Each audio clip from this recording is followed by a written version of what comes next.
કેમ છો મિત્રો, મજામાં ને? તો ચાલો આજે આપણે ફરસાણની દુકાને મળે એવી નાયલોન સેવ બજાર કરતાં ઘણી સસ્તી પડે અને પાછી એના કરતાં પણ ટેસ્ટી અને એકદમ ક્રિસ્પી એવી સેવ ઘરે જ બનાવીશું.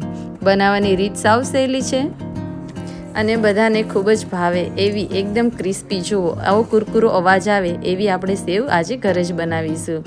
એના માટે સૌથી પહેલાં તો આપણે ચણાનો લોટ લઈશું. મેં અહીંયા 200 ગ્રામ લીધો છે, પણ આમાં માપનું કોઈ મેઝરમેન્ટ હોતું નથી. તમારે જેટલી સેવ બનાવી હોય એટલો લોટ લઈ લઈશું. અને સ્વાદ પ્રમાણે હળદર અને મીઠું, તો મેં અહીંયા અડધી ચમચી હળદર અને અડધી ચમચી મીઠું નાખી અને એને આ લોટમાં મિક્સ કરી દીધું છે. હવે આપણે એક સિક્રેટ વસ્તુ ઉમેરીશું, એનાથી આ સેવ છે ને એ બહુ જ ક્રિસ્પી બનશે, બહાર જેવી. તો એ છે કોર્નફ્લોર. અહીંયા 1 ચમચી કોર્નફ્લોર ઉમેરવાથી આપણી સેવ ઉપરથી એકદમ ક્રિસ્પી બને છે. તો આપણે એને ઉમેરી દઈશું. હવે આપણે સંચો લઈશું, જેનાથી આપણે સેવ પાડવાના છીએ. એને સેવનું મશીન અથવા તો સંચો કહીએ. એના માટે મેં ઝીણી સેવ લીધી છે. એને તેલ વડે ગ્રીસ કરી દઈશું અને ત્યારબાદ લોટ બાંધીશું. તો અહીંયા થોડું થોડું પાણી નાખી અને આપણે એકદમ કઠણ પણ નહીં અને એકદમ ઢીલો પણ નહીં, એવો સોફ્ટ નરમ સુવાળો આપણે લોટ બાંધી લઈશું. તો એકદમ મીડિયમ એવો લોટ બંધાઈ જાય એટલે પછી આવી રીતે આપણી હાથમાં જે ચોટેલું હોય છે લોટ, એને આપણે છરીની મદદથી આવી રીતે કાઢી લેવાનો, જેથી કરી બધો લોટ છે એ એમાં આપણે ઉપયોગ કરી શકીએ.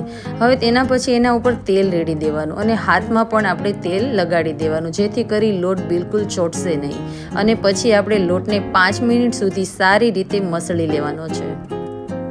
લોટને આવી રીતે મસળવાથી, એકદમ મુલાયમ કરી લેવાથી સેવ એકદમ મુલાયમ સોફ્ટ બનશે. તો મિત્રો, બજારમાંથી આપણે જે સેવ લાવીએ એ ઘણી મોંઘી પડતી હોય છે, એના કરતાં ઘરે બનાવવાથી ખૂબ જ સસ્તી અને પાછી સારી પણ બને છે. હવે આવી રીતે આ મસળેલા લોટ ઉપર પણ થોડું તેલ આપણે લગાડી દઈશું અને ત્યારબાદ એને સંચામાં આવી રીતે નાખી દઈશું અને પછી સંચાને ફિટ કરી અને પછી આપણે તેલને ગરમ કરવા મૂકી દઈશું. તો હવે તેલ પણ ગરમ થવા લાગ્યું છે, તો હવે આપણે સેવને પાડી દઈએ. તો સેવને આવી રીતે ગોળ ગોળ ફેરવી અને પછી પાડવામાં આવે છે. જ્યારે સેવ પડાઈ જાય પછી સંચાને આપણે ઉલટો ફેરવવાનો, જેથી કરીને એમાંથી સેવ બહાર આવવાનું બંધ થઈ જાય. તો મિત્રો, સેવ પાડવું તો એકદમ સરળ છે.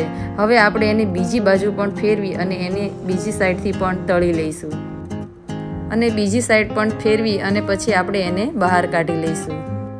આ સેવને આપણે લાંબા સમય સુધી સ્ટોર કરી શકીએ છીએ. પછી સેવ ટમેટાનું શાક હોય કે પછી સેવ મમરા, કોઈ પણ વસ્તુમાં આનો ઉપયોગ કરી શકીએ છીએ. અને અમારા ઘરે તો આ સેવ એમનામ જ લુખે લુખી ખવાઈ જાય છે અને ચા સાથે તો બહુ જ સરસ લાગે છે. તો મિત્રો, વિડીયો ઉપયોગી લાગ્યો હોય તો તમારા ફ્રેન્ડ સર્કલમાં શેર જરૂર કરજો, લાઇક સબસ્ક્રાઈબ કરજો. તો મળીશું મારા નવા વિડીયો સાથે. ત્યાં સુધી આવજો.